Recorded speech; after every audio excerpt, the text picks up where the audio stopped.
Hi everyone. It's been a while since I recorded one of these solo kind of face videos. Actually, just thinking back on it, I think the last time I did this was the Film Days Past 2014 video. I have no idea where I'm supposed to be looking at this camera. See, I'm staring at the record button, and that seems to be where I should be looking. Maybe I'm just off to the side. I don't know. I'm not going to dick around too much with the camera here. So the way this is going to go, last year I did the Film Days 2014 video, and I think I took it a little too seriously. Goofy AF is the word of the day, or words of the day, and I'm not going to be doing that this time.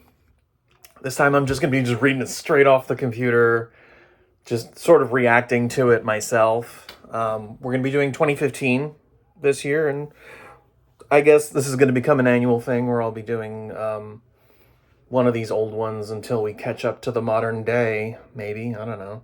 The idea, the premise behind these Film Days Past videos was to present my blurbs and my thoughts and my writing style, such as it was way back when I first started sharing Film Days with people, and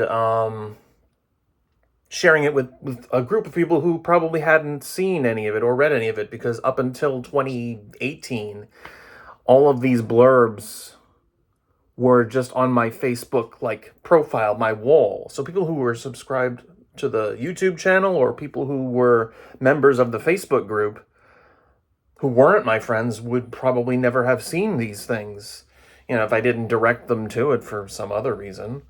So maybe I'll continue to do this ongoing, because the Facebook group and the YouTube channel are still relatively separate entities. I am sort of playing with the idea in my head of just doing one of these videos for every single blurb that I do, but I think the Film Days Past format is probably going to be the more efficient one, considering how many movies I ended up getting to over the years. There was at least one year where we hit 200, and we've been pretty consistently hitting at least that number over the last couple of years. So I'm not going to be stopping every time I watch a movie to read the thing to everyone on a channel and upload like a bajillion videos a week. That's going to be too much work, and I don't want to. So I'd rather just do one of these relatively short videos. I'm not going to do any fancy editing here. I'm not going to put in the movie posters that I use. That was way more effort than I am willing to put in this year. You might get a fancy thumbnail like I did with the one from last year, where it was just a sort of zoomed out of the album, the photo album that had the pictures in it.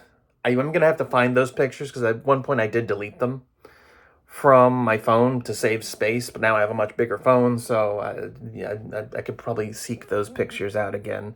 Just got to rip them off of my Facebook. But I guess I should just get on with it, shouldn't I? 2014, we ended it at like 50-something movies.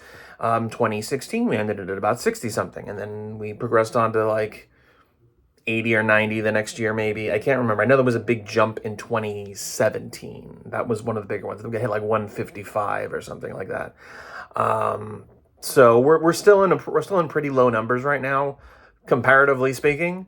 And the first one I'm seeing on this list surprised me. I'm surprised I actually started with this. And it's possible that this was the year I was first exposed to this movie, so that could have been why I started it. That tends to be a theme with my film dazings. I tend to start off with something that was either drawn to my attention or just something that's very important to me, and Nightbreed. So, gonna read these blurbs. Gonna read off the dates they were posted, and if you want to look back at my Facebook, I don't think the profile is privated. If you're my friend on Facebook, you can see if it's privated. All right, enough jabber jabber. October 1st, Nightbreed. And this is, again, the way these are, these were worded at the time was, the way I worded them, I would say Film Days, and Film Days was the beginning of the sentence. So Film Days kicks off with the Clive Barker film that asks the question, who are the real monsters? And if the gay subtext of this film isn't enough to tell you that Clive Barker is gay, then you're not paying attention. You know, I'm not sure if that was the first instance of that joke. It was a running joke that I would do where if the gay subtext in this didn't tell you that some so-and-so was gay, you weren't paying attention, and it just becomes increasingly more judgmental as the jokes progress. It gets to the point where I'm making Schumacher jokes. Like, I think I hit Schumacher at least two or three times throughout the course of film dazing. So I don't remember. I'll have to rewatch the 2014 video again. Matter of fact, you should go rewatch the 2014 video again. I keep forgetting to look dead center at the screen to get things. I was just like looking off to the side now. No, yeah, go watch that 2014 video again. October 2nd, Rubber. Film Days, yeah, this happened. Oh, actually, I'm sorry. Excuse me. ... Yeah, this happened. It is exactly what it looks like. Thank you, Anthony, for making me aware of this one. I'm leaving out Anthony's last name in case, but Anthony knows who he is if he's watching the video. Same date. Inferno. This is 1980. The second film in Dario Argento's Three Mothers trilogy, following Suspiria, elaborates more on the mythos of a trio of witches who have ruled various facets. Oh no, that's facets. I did spell it right. Okay. Facets of the world from the shadows. Yeah, I was definitely exposed to this movie that year. Like, I'd already known about Suspiria for a long time. And I think I just recently found out that there were two sequels to it, the Inferno and the Mother of Tears. I was streaming it at the time. I didn't own it yet. We were still in Florida in 2015. And I didn't, my DVD collection didn't really start to climb again until we moved back to New York later that year, I think. It was 2016. The next year was the year we moved back to New York. So I think I might have actually gotten my DVD that very year. 2016. October 3rd, Rosemary's Baby. Apparently, there was a remake. I wasn't aware of it. That's not part of the blurb. All right, so Rosemary's Baby. What will you do when Dr. Zaius cooks for you? This is the first of, I believe, 2 appearances of this exact same blurb. I don't normally repeat blurbs, but this was just too good not to use again. Maurice Evans, the guy who plays Dr. Zaius in the original 68 Planet of the Apes, plays a friend of the family and a cook, and he makes dinner for them or something like that, and then, horrible shit happens. Watch the movie. Would recommend. Zoe Saldana, I think? Or was it Jada Pinkett? I forget. One of them, I think it was Jada Pinkett. She was in the remake. I forget what year it was. Same date, right? This is still the same date, right? October 3rd. Yep, same date. Saw. Would you believe I haven't seen any of these yet? Yeah, some of these blurbs are really just simple one-sentence things. This is all very basic stuff. At the time, I didn't really get into super depth on most of this stuff. But there's the next one. Okay. Candyman, 1992. So this was same date. Tony Todd. Nothing happened. And then all one word. This some bullshit with the I and shit replaced with a Y. And there's it's dissum, so it's DISSUMBULSHYT. Diss some bullshit. I could have sworn I made a Biggie Smalls reference. Oh wait, I think that was Beetlejuice, and that might have been 2014. Now that I think about it, I don't know. We'll see if we run into Beetlejuice here. I think that was part of the blurb. Same date. We were getting to quite a few movies this day. Haxan. I think at the time I had referred to it as Witchcraft Through the Ages, which, as it turns out, is actually technically another movie, but it's the Americanized version of it, narrated by William S. Burroughs, the guy who wrote Naked Lunch, the author of the novel Naked Lunch. I think that's actually on the list this year, so maybe we'll get to that. Get to see that in a couple years, or you can go to the Facebook group and just read the shit. I don't know. Engage with me. Arar. Okay, so Haxan, Film Days goes way back to one of the earliest film depictions of witchcraft and devils in 1922's Haxan. I think I'm pronouncing that right, Haxan. I've heard everybody else pronounce it that way. It could be Haxan. It does have the two dots over the A, so the pronunciation I'm not 100% sure on. Back to the blurb. This silent film is sort of a documentary showcasing the various forms of witchcraft and devil worship throughout the ages. It's sort of a documentary. I mean, there are some narrative bits to it, but it's not. There's no like actual overarching plot to it as such. It is a documentary. There's just some reenactments of the things that are being explained. October 4th, Equinox. And this is, just to be clear, this is the 1970 theatrical release of Equinox with all the extra bullshit that was added in with Asmodeus, the Camp Ranger Asmodeus. Go back to the By Doctor's Orders 2020 marathon that I did. I talk a little bit about both different versions of Equinox, and I actually have the original cut of Equinox, A Journey into the Supernatural is the full name of that, on the list for this year. So go back and see what I said about it back then in 2020, and then you'll get to see what I say about it this year as well. Again, this is in the Film Days Facebook group, Film Days, the Facebook group. Mel Brooks is not allowed to sue over that name. Equinox, 1970. Film Days brings us to a gem of stop-motion animation from 1970. A group of teens open a book unleashing creatures from another world. Think of it as Evil Dead, but outdoors. ... Equinox. I don't know, was I trying to say, like, Equinox at the end there? Or was there a joke that's going over my head now? I seem to remember there being a typo when this originally went up. Brings us the gem of stop-motion animation. I'm fairly confident I didn't mean to say the. That's why in this little adaptation here I'm saying a gem. That makes more sense. Same date. Puppet Master, and this is the Full Moon production, Puppet Master, Charles Band, because I think there's probably been a bunch of movies called Puppet Master. Puppet Master. Wait, ... They made how many sequels? Question mark, ... to this? All caps? I guess because I hadn't actually seen any of the Puppet Master movies in their entirety up until this point. So, and you know, anyone that was following me on Facebook already knew something about some of the horror movies that, you know, were popular in the 90s and the 80s, and some of like the video store shit.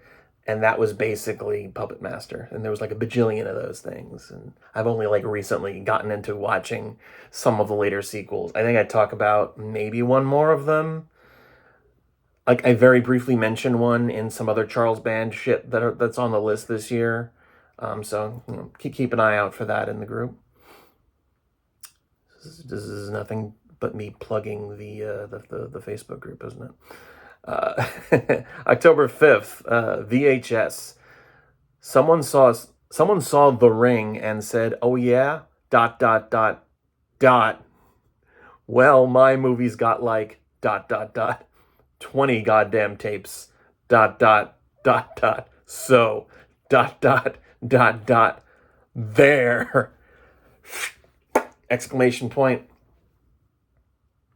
If Chris, if you're watching this, I'm sorry about the extended ellipses. He gets so pissed when I use ellipses for no fucking reason, and these are excessive. October 7th. I guess that was the only one I watched that day, and I didn't watch anything on the 6th. October 7th, The Monster Squad answers the age-old question: what if Spielberg wrote Van Helsing? Oh, I should put parentheses on there. I gotta fix that. Wrote Van Helsing ... in the 80s in America.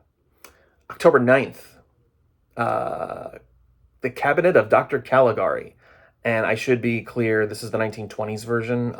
I think there are other versions of the film. I think it was remade at least once. I just don't know when exactly, and I don't remember the exact year Caligari was out. It's 20-something. I forget exactly which one.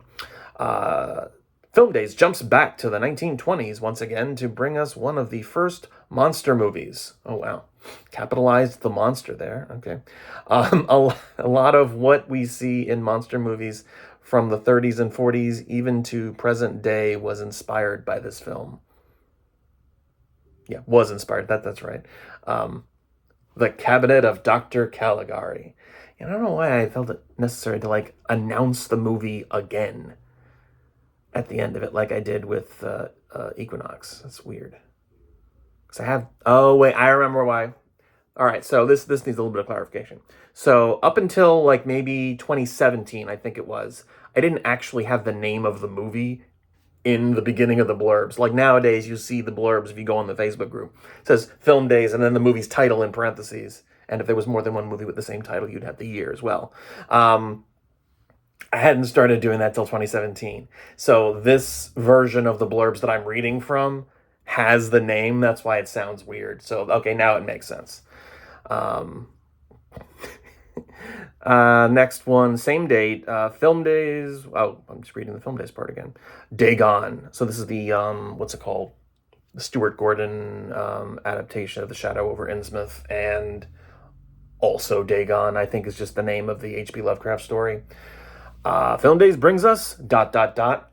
Fish People. That's the whole blurb, and I'm very proud of it. I think it's a reference to Pirates of the Caribbean. Fish People. Same date. Oh, God. Same date, Eraserhead. So I think this is actually the first instance of subsequent commentary. I don't remember if there were any instances of this back in the 2014 one. But basically here, for the subsequent commentary, if there were comments that were made on the post on Facebook, and they were significant, like they added something to the conversation, or I just thought they were funny, I included them in this document that I'm reading from here. So, Eraserhead, ...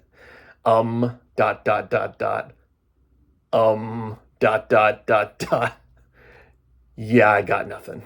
That was the whole blurb. That was the blurb. It was just, yeah, I got nothing. That was it. Which is understandable. It's Eraserhead. If you've seen it, then you probably got nothing either. So here was the subsequent commentary, and I think this actually came from me. And actually got a like from one of my cousins. This is my comment. I sat through Forbidden Zone, Exorcist 2, Dune, Godzilla vs. Hedorah, The Man Who Fell to Earth, Naked Lunch, From Beyond, and Awakening of the Beast by Jose Mojica Marins. Not flexing at all, by the way. I have to say this is the strangest film I have ever witnessed. ... Not watched. ... Witnessed. You witnessed this film. You know, I think I actually made that point about talking about another David Lynch movie. Probably 2017, 2018. You witnessed this film. It's like a UFO crashes on the side of the road. You know you should probably seek help, but ... It's another 4 dot ellipse. You just can't look away. Oh, this is a beauty. ... Stuff happens. This is a 5 dot ellipse. Chris is not going to forgive me for this. It's never going to happen. It's never going to happen. October 11th, The Sixth Sense. It's the movie that has more in common with Jacob's Ladder than you thought. That's a little spoilery, isn't it? That spoilery bit, that's not in the blur, but that's just me thinking about it now. I try to avoid spoilers when I write these things, so... October 14th, Sleepy Hollow. Dumbledore, Dracula, Emperor Palpatine, and Willy Wonka. ... And Christopher Walken. So we got a double and we've got another ellipse. And by the way, that was the entire blurb. It's just name drops. People who were, or characters played by people in the movie. So yes, we've got Dumbledore. I want to say it was Michael Gambon. So Dumbledore number 2. is in Sleepy Hollow. Christopher Lee, Dracula, that's the Dracula we're talking about. Ian McDiarmid, Emperor Palpatine, Star Wars. And then the Willy Wonka that's being referred to here is not Gene Wilder, it's Johnny Depp. And of course, Christopher Walken plays the horseman. So that's the reference in case you all missed it. Same date, The Human Centipede. I have yet to go back to the series, and I've been meaning to at least watch the second one at some point. Shit's just fucking gross, though. All right. Human Centipede. ... This is the year of the ellipse. We had to get to this sooner or later. ... Actually, I don't think we did. I'm told it's actually very well done from a technical standpoint. Here goes nothing. See, the implication here is that I'm saying this before I watch the movie.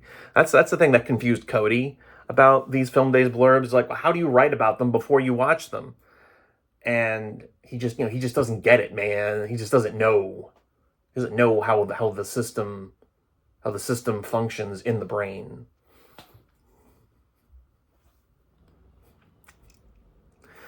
Silly. October 15th. Corpse Bride. Because one Tim Burton Johnny Depp movie wasn't enough. This I think was one of the instances where I wanted to watch something horrifying, and my wife didn't want to watch it with me, and it was family time, so we had to watch something that was in theme for the month. So horror, monster movie, dark humor, shit like that. So she hadn't seen Corpse Bride. I hadn't seen Corpse Bride. I heard it was good. It turned out to be pretty good. Can't go wrong with Danny Elfman. Danny Elfman has at least one number in the song that he sings.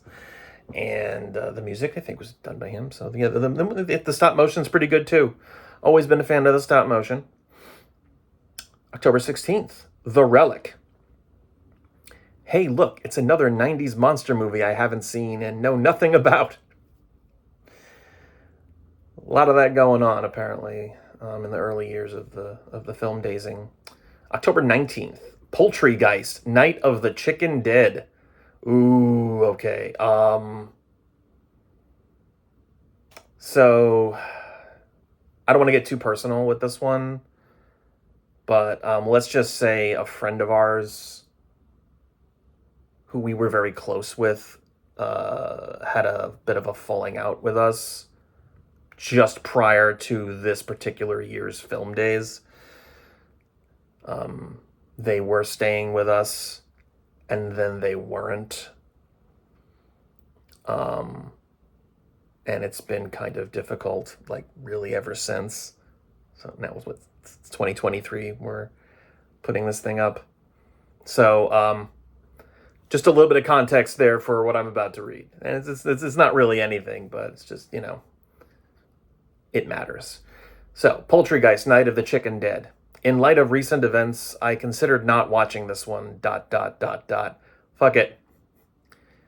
So, just to talk about the recent events, it was talking about that, and this person had told me about this movie. I hadn't heard of this movie, and apparently they had known someone who worked on the movie.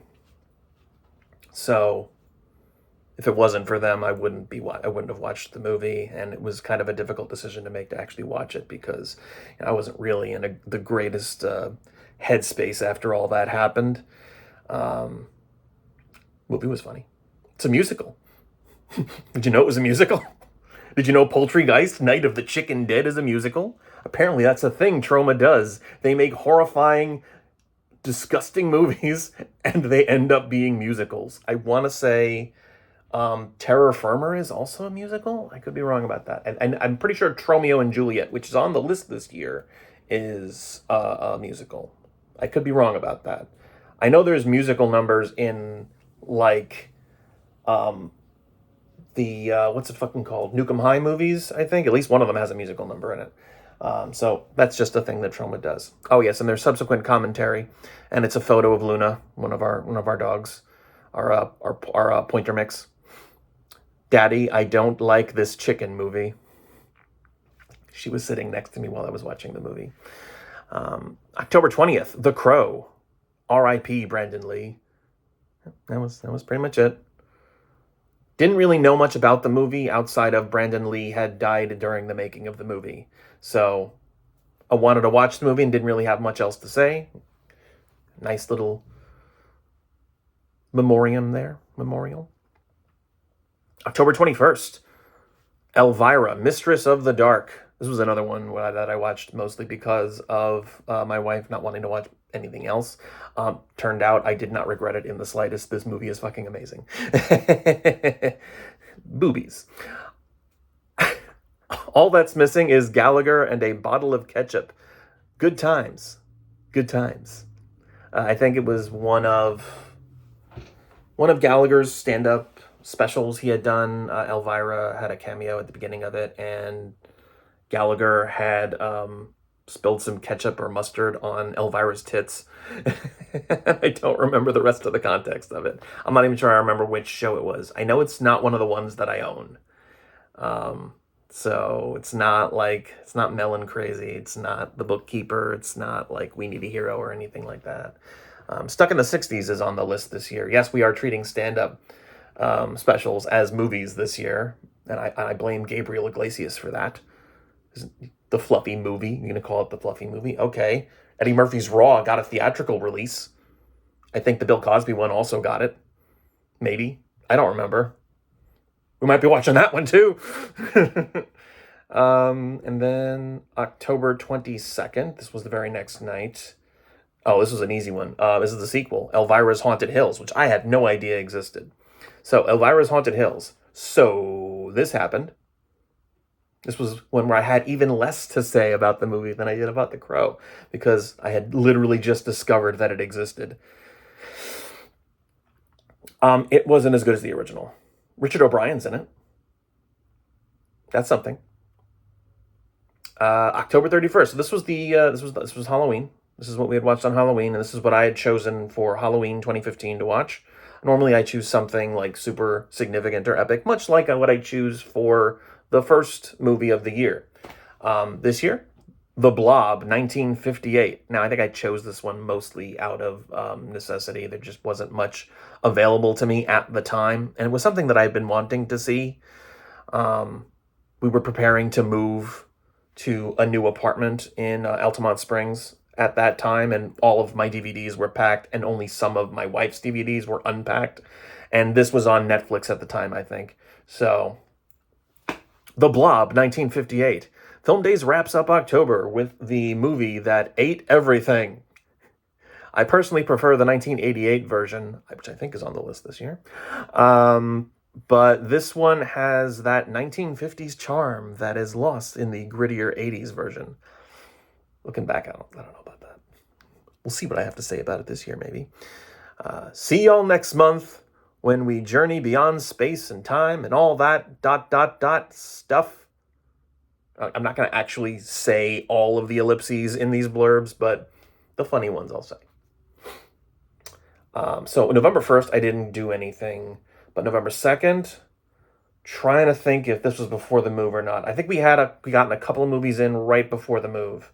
So we started in November that year with Iron Sky. Film Days returns. This was November 2nd again. Film Days returns with a film that I initially thought was too dumb for words. Now, after some more critical evaluation, the movie is much better than I gave it credit for. Give this one a chance, and you will be pleasantly surprised. You know, I for some reason, I seem to recall thinking this was a joke, this movie. Like, it wasn't real. Like, it seemed too silly to actually exist.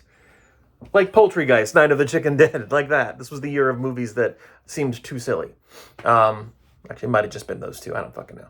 In case you don't know, Iron Sky is about Nazis that somehow survived, like Nuremberg and, World War II and all that stuff. And they had been building up their forces on the moon. And Udo Kier is in it. And then they invade the Earth and stuff. And also, they made a sequel, which I Film Dazed in like 2019, I think. So you have to wait a couple of years for that, or just, go back into the archive in the group. And you'll the Facebook group, and you'll see that one, the blurb. Same date, Men in Black 2. Not as good as the first. Still has its moments that should have been 2 sentences, or at least separated by some punctuation. This is after I re-edited it. God damn. November 3rd. Hardware, 1990. Ooh, I've been looking to try to see if I can find this thing ever since I saw it. All right, so Hardware, 1990. So that's what Bobby did in the post-apocalyptic war zone after the practice. You see, I like making reference to shows that I'm sure people watched, but I had only recently finished watching and started watching again on Hulu at the time. You know, The Practice, the David E. Kelly show that I think spun off into the Boston shows. Because it was Boston Legal, Boston Public. I'm pretty sure, I know for a fact Boston Legal spun off of The Practice. Because of James Spader's character. Yeah, James Spader's character, and I want to say William Shatner's character had appeared on The Practice before, but I could be wrong. I know for a fact James Spader's character appeared on The Practice first, and then that spun off. And then there was Boston Public, which I don't know if was a direct spin-off. There was some shared cast, but they were playing different characters. But it was also David E. Kelly, and I think there might have been another show that I'm forgetting. In any case, what's his name? Dylan McDermott, the guy that plays Bobby on The Practice, is our main character, a cyborg, I guess mercenary, who's trying to save a woman who's being hunted by a killer military robot on the loose. And also there's a creepy stalker guy in the building that she lives in or something. I don't fucking remember. All I know is I've been wanting to see it again and haven't found it anywhere. Same date, The Brother from Another Planet. All right. So previously on Film Days, and this isn't part of the blurb, we did The Man Who Fell to Earth. This is one of the things we did in 2014. So this is a callback to that. So go back and watch that video if you want to see what I said there. The Brother from Another Planet. Last year, the man fell to Earth. This year, the brother man falls to Earth. And then ... I'm sorry, that was terrible. I was very wishy-washy back then. I felt I needed to apologize for bad jokes. Now it's nothing but dick jokes. I regret nothing. November 5th, 2001, A Space Odyssey. It's Kubrick time. The quintessential space drama, which came out the year before we landed on the moon. Yeah, I think that's right. 68. Yeah, 69 was the moon. Also, the film that launched 1,000,001 Hello Daves squarely in my direction. You know, actually, there weren't that many Hello Dave jokes. It mostly came from my wife's family because my wife would call me Dave instead of David or something. Like, hello, Dave. Hello, Dave. Because of the character named Dave in the movie, and, you know, Hal, computer saying, hello, Dave, you know, that kind of thing, in case you haven't seen it. Look and see how many faces you find in the backgrounds. Okay, yeah, look and see how many faces you find in the backgrounds. There are quite a few. Kubrick was a weird dude. So the faces in the backgrounds in this, I'm not actually sure was the reference to this movie that I'm thinking of. My old English teacher from elementary school, Mr. Naughton, he, and I think I've referenced Mr. Naughton in other stuff I've put in the group before. He let us watch 2001: A Space Odyssey, and I don't remember if it was faces in this he was pointing out or faces in Planet of the Apes he was pointing out. He was definitely pointing out some hidden shit in the movie, though. Like, in the opening scene where you see the monolith for the first time, and the ape people are like going, ooh. If you look right above it, you see 2 celestial bodies lined up next in the sky instead of just one, which kind of hints that what we're looking at isn't necessarily Earth. Like, 'cause I think it starts off saying the dawn of man or something like that. And if you see 2 celestial bodies out there like that, is it Earth that we're looking at? That's that. I know that for sure is something Naughton was pointing out. The faces, though, I know he pointed it out in when we watched Planet of the Apes, the 68 one. But he might have also done it here too, because we did watch both. I don't know. Go watch 2001: A Space Odyssey. Drink some coffee first. The shit moves like fucking molasses. But go watch it again. And look for the faces. See if there's faces. November 8th, Masters of the Universe. Oh, Jesus. I forgot this was here. And you know what, now that I think about it, I think I might have done this exact shit again when I watched this thing back in 2018 or 2019. Holy shit. All right, so what I'm about to do is I'm not actually going to do the Frank Langella voice for this. I'm too shy for that, even for all the shit I've done on this channel. It's basically line for line the monologue Skeletor does towards the end of the movie in the final act, when the great eye of the galaxy opens behind him and he gets all the power and he's telling He-Man to kneel before him. If you grew up in like the early mid 90s and you saw Masters of the Universe on the Channel 11 afternoon movie like I did, a lot of the commercials leading up to it were Skeletor telling He-Man to kneel. It's like, kneel! And shooting laser beams out of his eyes and stuff. And then like, I'll never kneel to you. And then he's like, kneel! This is the speech that leads up to that. And it's basically the entire blurb. Actually, I don't even think I put anything other than this line as the blurb. It's in quotes. All right, let me just read it to you. I'm not doing the Skeletor voice. Maybe on some special occasion I will one day do it. If I can like get a Skeletor costume together or something. I'm just not confident enough in my Frank Langella intonations to get it right. I would never do it justice. It would be a curse. All right, Masters of the Universe. Of what consequence are you now? This planet, these people, they are nothing to me. The universe is power. And that's all caps. Pure, unstoppable power. More caps. And I am that force. I am that power. Kneel before your master. And then we've got a bunch of ellipses. Fool. You are no longer my equal. I am more than man. More than life. And then this one's, I think, a longer ellipse, maybe? No, the dots just look bigger. That's weird. I am, and he yells, God! And then you see a bunch of weird light effects and shit. Not in the blurb in the movie, obviously. And he says, now, He-Man, you will kneel. And then there's an ellipse. Actually, no, sorry. There's an exclamation point and then an ellipse. And then it's the word kneel again, but this one has several excessive E's that we don't need. There's how many E's there? There's two E's in kneel. So 1, 2, there's 5. So 3 extra E's. 3 extra E's.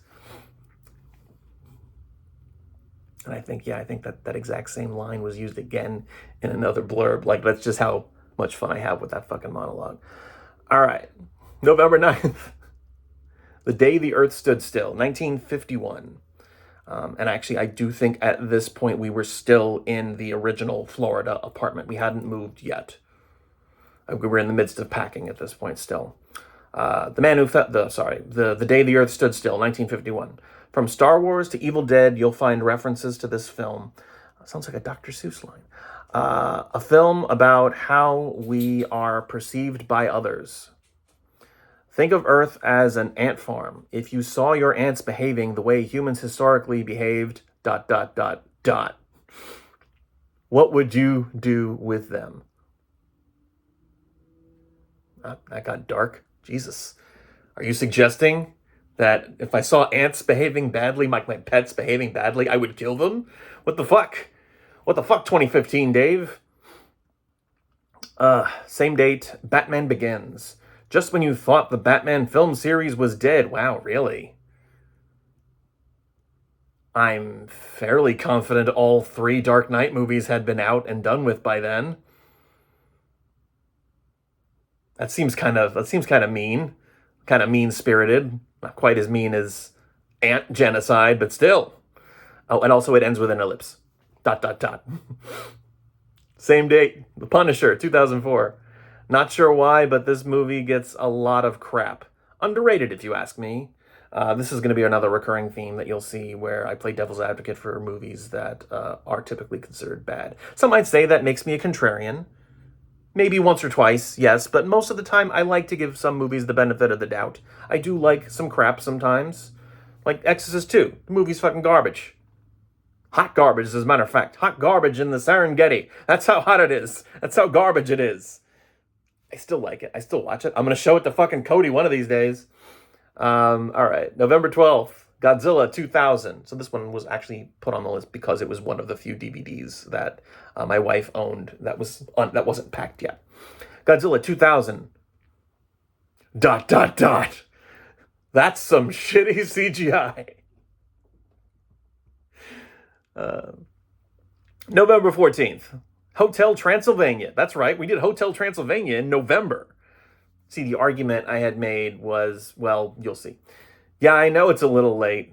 There's some sci-fi in it. Blade fights Dracula.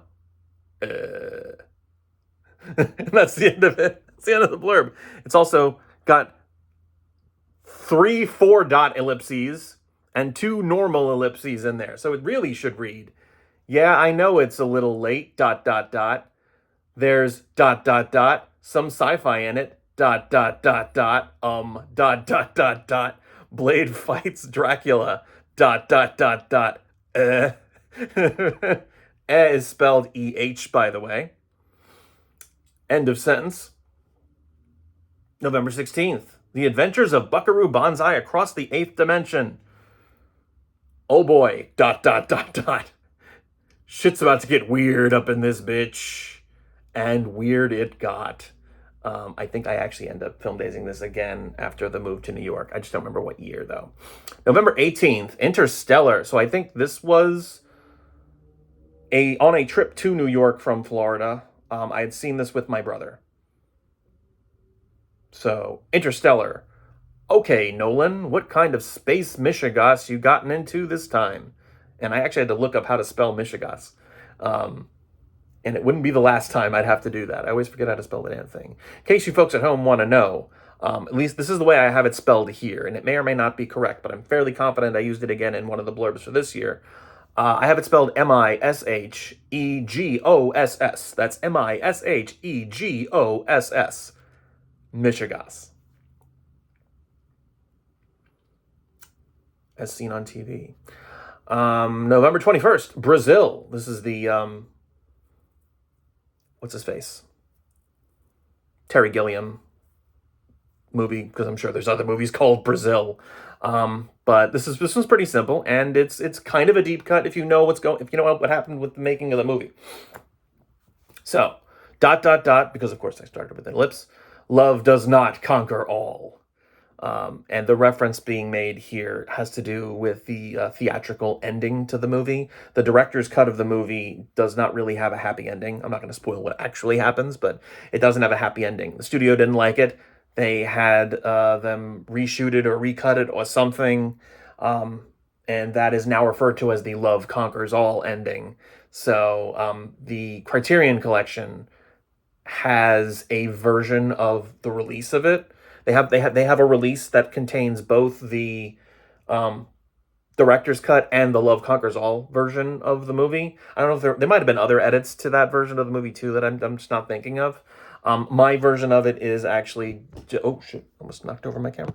My version of it's just the one that comes with the director's cut because I wasn't spending no $70 or $80 on fucking Brazil. It actually took me several years to watch that thing all the way through. Even though I film dazed it here, I fell asleep in the middle of it, which is another thing I tend to do in case I haven't brought that up already. But this was like middle of the day type shit. And I think I might have film dazed it one more time at some point in recent memory. And I believe I fell asleep there too. And then I think just one time my mother's apartment was being painted and I had the thing with me, and I'm like, let me finally sit through this. And I finally sat through it. And yeah, it's what I expected. It's Terry Gilliam and his minutia. It's good. Watch it. November 23rd, The Hunger Games, Mockingjay Part 1. Which I may have actually spelled with the number 1. Are those usually spelled with Roman numerals? I don't know, whatever. Mockingjay Part 1. Let the split sequeling begin, bitches. I think this was the first time I had seen a movie split its source material into two separate movies, or movie series split its source material into two separate movies, but only change it as a part one and a part two. I mean, I'm obviously I've since discovered others that have done this. They're not coming to mind, at least anything that came prior to this. But like, what's it called? Breaking Dawn did it. What's it called? Dead Reckoning is technically doing it, but I don't know if that's actually based on a book. The Mission Impossible thing.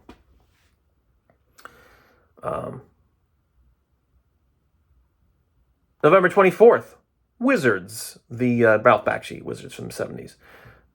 And this is just a quote from Nostalgia Critic. A family picture. I have no qualms doing that voice. I had nothing better to say about it because this was before I'd actually seen the movie. I think I just picked up the DVD at Book Off in New York. Same date as Wizards, The Hunger Games Mockingjay Part 2. And this says, needs more false endings. So it needs more false endings, and it's spelled Needz for needs, MOAR for more, and then FALZ for false, and then endings is just endings, but with a Z instead of an S. I was very clever at the time, you see. I liked the alt spelling because bad punctuation was cool, and Linkara knew it, and he told me that, and I learned everything from him. What was that joke? They call him the Lightbringer or some shit? I think it was because of the way Mockingjay Part 2 ended. Like, it was like a Lord of the Rings Return of the King situation. Like, it seemed like the movie was about to end, and then it didn't. It faded out, and then it didn't end, and then it faded out, and then it didn't end again. And not having read the source material myself, I don't really know how closely that holds to it. Same thing with Return of the King. I never read it, so I don't know if, like, that was how it was presented from page to page towards the end. I suspect it wasn't. I think that's a Peter Jackson thing on that end, and as far as Hunger Games, I don't fucking know. November 25th, The Mask, 1961. Brings us the early origin of the Dark Horse Comics character of the same name. No, it did not. So, all right, The Mask from 61, and this is something I actually go into, I think, in a later film dazing of it, but I'll give you the Cliff Notes version here. Basically, I was under the impression that the 1961 version of The Mask, I want to say it's a William Castle movie, maybe, has some thematic and visual similarities to the 1994 Jim Carrey movie, The Mask. Man puts on a mask, he does crazy things, and he's not necessarily aware of the things that he's doing. There's some demonic shit going on in the 1961 film, in the 1994 film, and the Dark Horse comics. I think the Dark Horse comics include this element to it. There's some Norse mythology stuff going on where, like, Loki is trapped in the mask or something, and that's what makes people go crazy with superpowers and stuff. They're extremely different stories. They just share very tiny similarities, but the mask's look between the two movies looks very similar. And thinking back to how dark this movie is and how dark the original Dark Horse comics were, it was I would say, a logical conclusion to make, not having actually done the research myself. But then I looked into it, and I want to say I even saw a documentary on the DVD about it, and no mention of Dark Horse comics at all. No mention on any behind-the-scenes stuff about the 94 film. Nothing on the Nostalgia Critic video. I think it was Nostalgia Critic. He did a video about the comics and how dark they were.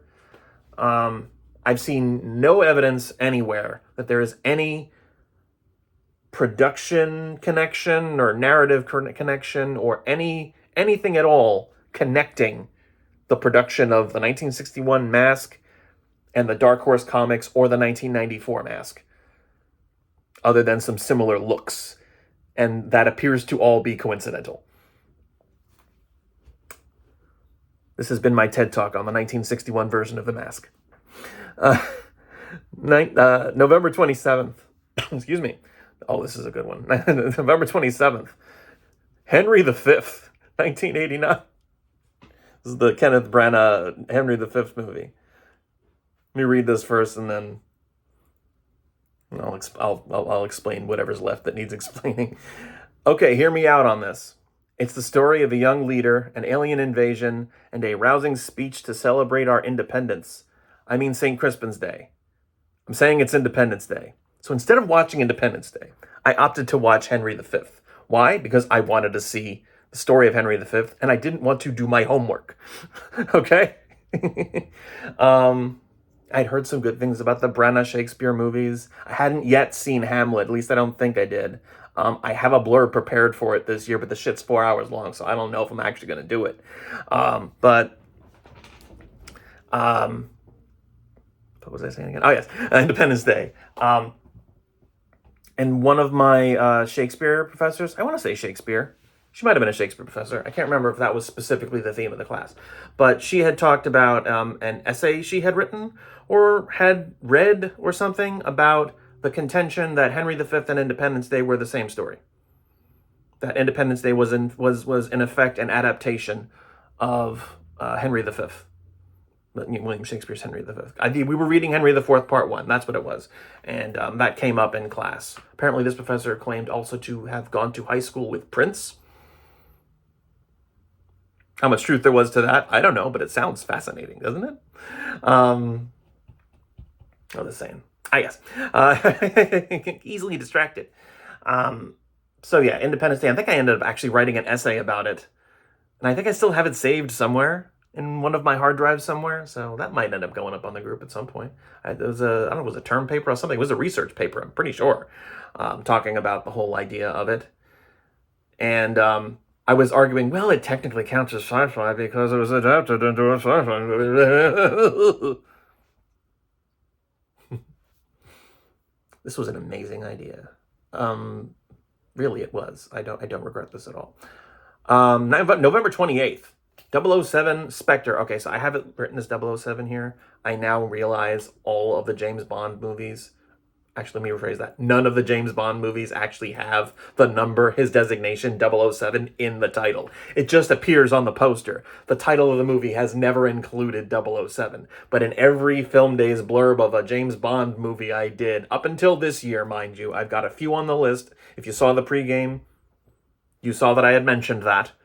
I have removed the designation number 007 from the name in the parentheses. And I think I actually make a point of talking about it in my Dr. No blurb. Pretty sure it's Dr. No that I say it in.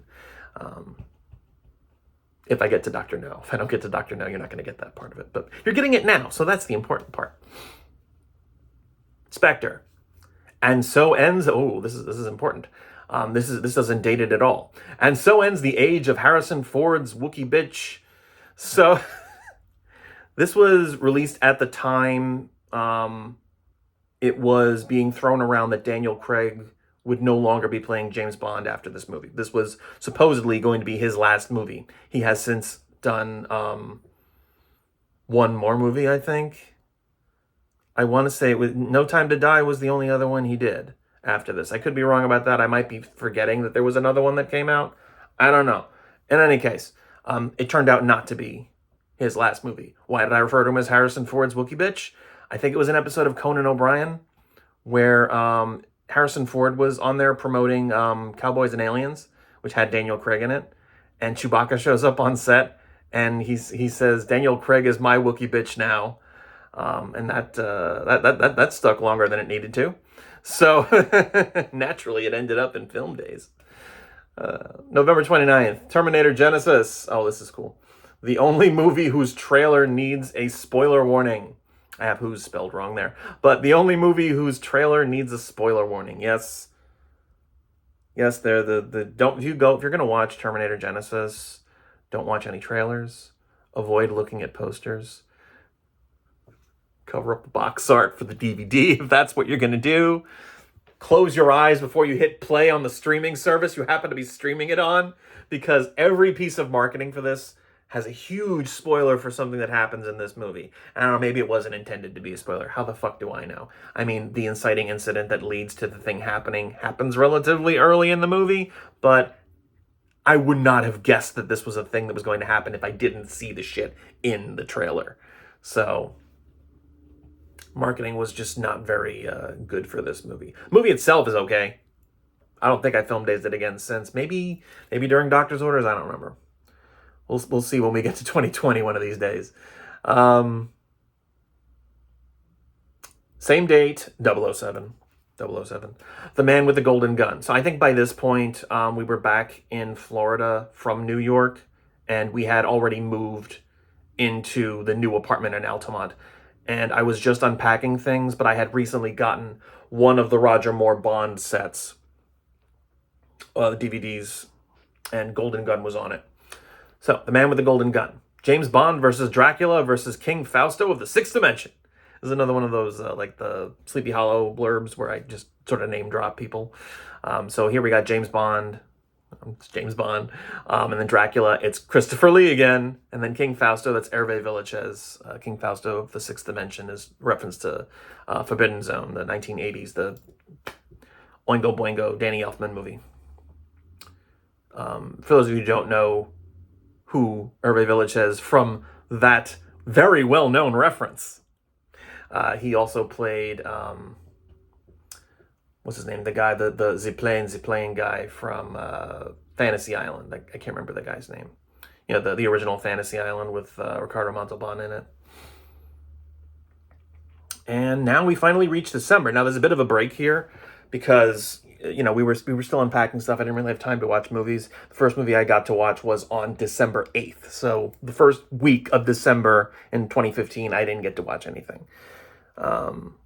So December 8th, Pokemon, the movie 2000, The Power of One. And there's 2 colons in that name. That would be a trend with later Pokemon movies, apparently. At least in the American releases, anyway. Because they always tacked on some other American bullshit. Like, I think the movie in Japanese it just had its own name with, like, maybe Lugia's name in it or some bullshit. But all this is all American shit. So, and this is actually one of the longer ones. But it does have some subsequent commentary. And it's a correction on my part. Correction of something I did. A mistake I've made. I'm so ashamed. All right. A bit of a late start for December, but what can you do? Today we jump back about 15 years to the anime movie with a song from Whitney Houston. And a song from Weird Al Yankovic. All joking aside, this one is probably my second favorite film in the series, and one where I can very much relate to the villain, especially after moving for the 5th time in my life. Please join me for the film about catching 'em all that warns of the dangers of collecting Wait, what? I couldn't take my eyes off the screen when I said the what part, right? Like I couldn't look at the camera. So here's the subsequent commentary. This is from our friend Maki. That's what we call her because that's what she wants to be called, you know, but Facebook won't allow it. Maki. She knows who she is. Her line there was, not Whitney, R.I.P., but Donna Summer, also R.I.P. Where are all the divas going? So yes, the song, The Power of One, that was written for the movie, was not performed by Whitney Houston. My basic ass bitch did not recognize the difference at the time. It was indeed Donna Summer. So yes, thank you, Maki, once again, for your unending wisdom when it comes to the divas. Same date, the incredible Burt Wonderstone. Steve Carell, another name drop one. Steve Carell, Jim Carrey, Steve Buscemi. What could go wrong? ... Well, so I think I had seen this movie before I watched the DVD. I don't really find a problem with it. I get a lot of people don't like this one. It is kind of silly, and some of the jokes don't exactly land. I thought it was good. I thought it was fun. December 11th. Brave 2012. Again, I had to put the date here. Like, there's no way a single word title is the only movie that exists. And this is just a Saturday Night Live reference.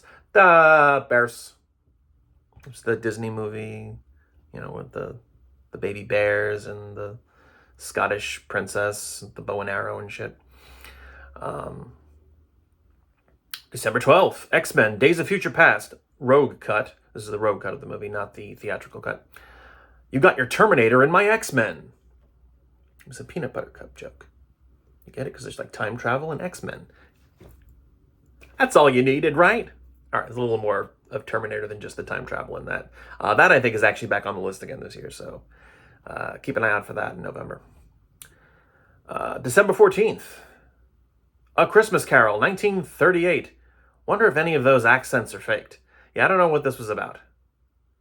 I think it was an older movie. I think some of the actors in it were sounded like they were doing fake British accents. I think I had initially put this on because I thought it was another version of A Christmas Carol whose name escapes me. I want to say it was just called Scrooge. Scrooged? No, Scrooge.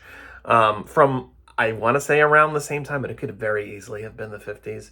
It was a black and white movie. It's sometimes very hard for me to distinguish between movies between the late 30s and like the early 50s. Like it all kind of looks the same. There is some minor difference in like the film quality that you can see depending on how well it was preserved. But like once you get into like early 40s, mid 40s, it all sort of looks the same up until like mid to late 50s when you start seeing more color and you get into the cheaper stuff that was made in the 60s, that kind of stuff. December 16th, Minions. Oh, all right, I'll explain this one. The opinions, metaphors, and racial implications, intentional or otherwise, of Minions do not reflect the views and opinions of David's Facebook. Viewer discretion advised. So, I don't know if I had seen a video on YouTube or read an essay somewhere, or maybe it might have just been Branson. I don't fucking know. But they had alluded to the possibility that the what's it called? The Minions were a metaphor for like the enslavement of people of color. And that made watching it a little uncomfortable and looking back at the Despicable Me movies like that. I haven't really thought about the metaphor in a while. And, really looking back on it, I'm not sure how much validity there actually is to it. But if there's going to be any validity to it at all, the most I can picture of it was in this movie, because this was just the Minions moving from slave master to slave master. And they were happy to do it. That's a little offensive. And also, the language they speak has some variations on Spanish in it too. That's kind of unfortunate. So, yeah, Minions. December 19th, Star Wars, The Force Awakens. We saw this in the theater. And I think this is just me kind of na-na-na-na-ing the themes, the Star Wars theme. Is like na-na-na-na-na-na, that was it. It is na-na-na-na-na, and then na-na. That was it. It's literally all just na-nas. I didn't know anything about the new movie at the time, so I didn't really have anything to say about it. I think if we filmed days the very next year, again, when we got the DVD. December 20th, Star Wars, Revenge of the Sith. Film Days brings us the only Star Wars prequel that actually feels like Star Wars. ... Most of the time. It's not technically a good movie, but it is entertaining. Okay, yeah, this opinion has complete 180. It's, yeah, no. This was basically just regurgitating Nostalgia Critic's point of view on the prequels. I think he did a video about it. Maybe it was James Rolfe. I don't know. One of them did it. Maybe they both did. I don't fucking know. Serious critical reevaluation has happened since then. I actually have this movie on the list this year, and I'm going to try to make a point to get to it, just so you can see what my current thoughts are on this movie. It is much more positive than what you see, what you hear. I say what you see, like you can see my screen, like what you hear before you. Hey, maybe that's something I could do. I could do a screen sharing thing for 2016 next year. That's something to think about, if I can figure that shit out. December 21st, Hitler, The Last 10 Days. Oh, this is fun. Help me, Obi-Wan Kenobi. You're my only... Whoa. So, in case you don't know, this movie. It's a movie about the last 10 days of Hitler's life. And Adolf Hitler is played by Alec Guinness. That name doesn't sound familiar. It's the original actor who played Obi-Wan Kenobi. Try to take that image out of your head for the next few minutes. Same date, Behind the Candelabra, I think also on the list this year. The cinematic poster boy for male paranoia takes on the role of Liberace. Who else? It is really hard to think about that. Like, you see the guy from like Basic Instinct and Fatal Attraction and all this stuff and Falling Down, all this male insecurity, and Liberace. December 22nd, we are approaching the end of the year. Animal Farm, 1999. Picard, good. Frasier, bad. Wait, that was the blurb. It was because Patrick Stewart played Napoleon and Kelsey Grammer had played Snowball, and it was a Stalin versus Trotsky kind of thing going on. It's an allegory for the Russian Revolution, or one of the Russian revolutions. There were a few of them. The Communist Revolution in Russia. Same date, Gangs of New York. This was the first, last, and only time I heard the word festoon in a movie, or anywhere else for that matter. ... Some trivia for you. I love the word festoon. I literally have not heard the word festoon in any movie since then. There Will Be Blood is on the list this year. It also has Daniel Day-Lewis. I'm not saying there's a connection, but maybe they'll use the word festoon. It could be from around the same time. I don't fucking know. Same date, Gamera versus Virus, also known as Destroy All Planets. Oh, and that's actually in the blurb. Destroy All Planets, or Gamera versus Virus, I'm told is where the series gets goofy. Okay. And then subsequent commentary. I was not prepared. It does get quite goofy. I would go on to Film Days several Gamera movies since this point, and it does not get less goofy than this. This is like really goofy. I mean, I guess what's it called? Gamera Super Monster, the stock footage compilation movie at the end. That one's got its moments of like extreme goofiness, but this really takes the fucking cake. This one and Giron, I guess, were the two goofiest Gamera movies I'd seen.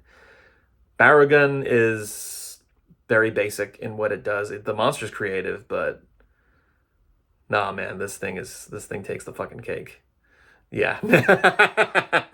Go watch it. Go watch it. I'm sure you can stream it somewhere. I think Prime probably has it. Maybe Max. I don't fucking know who has those anymore. December 24th. Star Wars. A New Hope. Though not without its flaws, still the second best of the series. As for the best, ... Manana.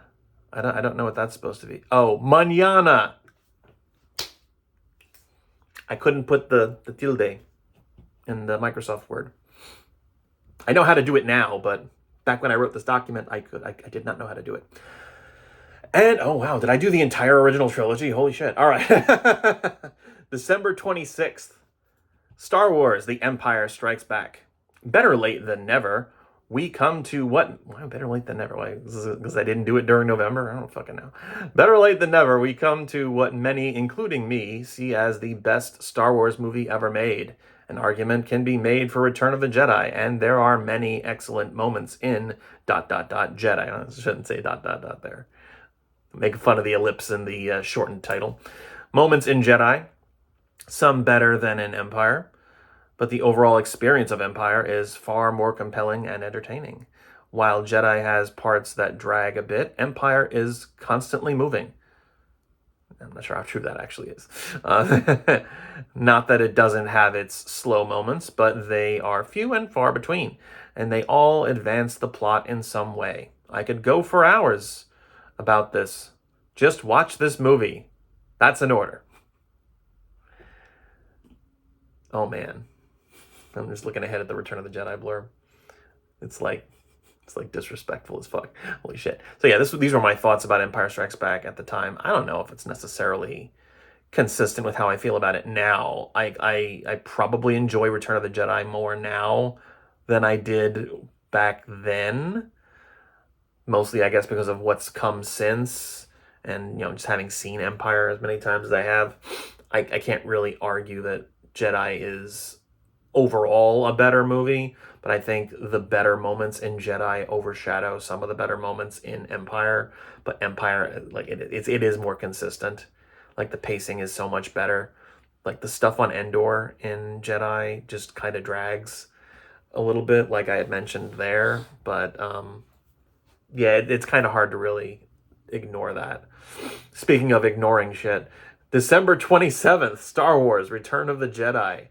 Red Stormtroopers, living teddy bears, and Hayden Christensen's ghost. What more can I say? What the fuck do you mean? What more can I say? Literally anything else. I went on for like paragraphs about how much better than Jedi Empire was, and that's all I had to say about fucking Jedi. You go back and you read this shit. This is fun. Just reading my thoughts from what is that? 8 years ago? Something like that? Yeah, it's 8 years ago. Pretty sure. How does math work? December 28th, Inside Out. This was the Disney movie, Inside Out. There may have been other movies with that name that I was not aware of at the time or just willfully ignored. I'm told good things about this one. Like Osmosis Jones, without the suck. Wow. Osmosis Jones felt the disrespect. I'm not even sure Osmosis Jones is really a bad movie, looking back on it. Like, I don't know. I maybe had vaguely heard bad things about it. I didn't have any bad memories about Osmosis Jones. Maybe I was thinking of the TV show, because the show existed. But I don't remember really anything bad about that either. December 29th. Let's see if we're disrespectful to Insidious too. All right, so Insidious.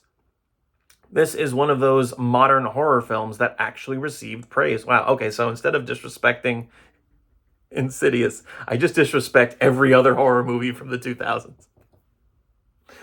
That actually received praise. Let's see how this turns out. Yeah, wow. That is total disrespect for all movies from the, what's it called? All horror movies from the 2000s. Nice. Nice. Same date, Heavy Metal. With the voices of John Candy and Harold Ramis, and a soundtrack by Black Sabbath, Blue Oyster Cult, and Devo. And that's the Dio version of Black Sabbath, by the way. The Mob Rules plays during one of the bits. Among others, this will make a fine addition to my collection of movies that I will bug everyone I meet to see at one point or another. This actually did not happen. I think I pressed on it maybe once or twice to a couple of people, and that was it. It never quite reached the peak height of Phantom of the Paradise. Like, have you seen Phantom of the Paradise? You need to see Phantom of the Paradise. I'm going to show you Phantom of the Paradise. You remember Phantom of the Paradise? You want to watch it again? Paul Williams stole his own music. And last, this was the last one for the year.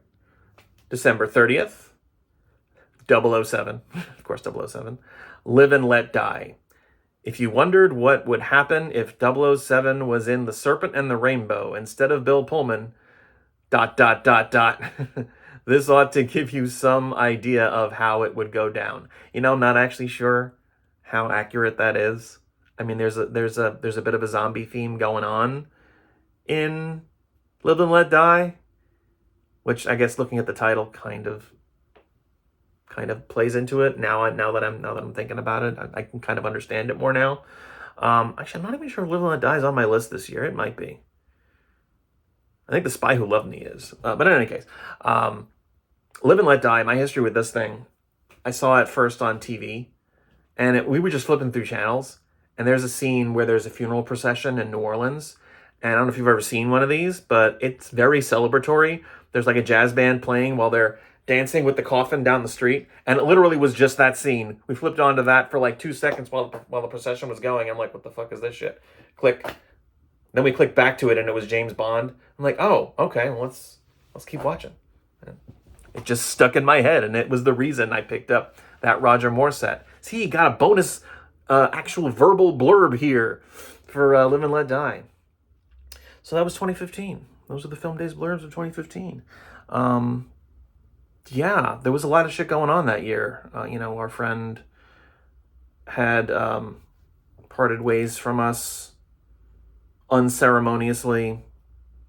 We were struggling a bit financially in Florida. I had lost one of my grandparents right before moving back to New York. Like, we had made the plans that year. My wife's medical problems really started kicking in earnest in that year. Thankfully, I had finished film days before most of that started, so, you know,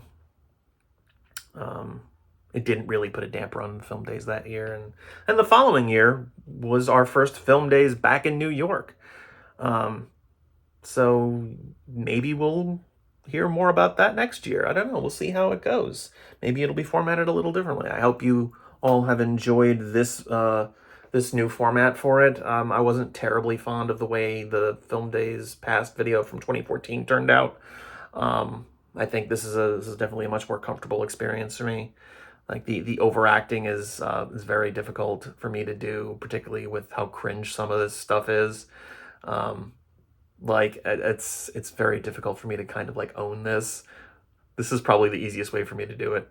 It's not to try to take it too seriously, and if I'm gonna be like reenacting what was actually said, it's kind of hard to do. And I'm kind of rambling now. All right, so that's it for now. I'm not sure when this is actually going to be going up. It might be during film days. It might be just prior, like I did last year. I still got a couple of more Game Cave things to record. We'll see how that turns out. If you haven't watched the pregame, that went up a couple of days ago. It went up on the Tuesday of the week before film days. So if that means anything to you, it's up on the group now. It's up in the group, in the Facebook group, and it's up on the YouTube channel. So give it a watch. Like, share, subscribe, ring the bell if you haven't done that. Please. I don't want your money. I just want your attention. All right. That's it for me. Later, bitches.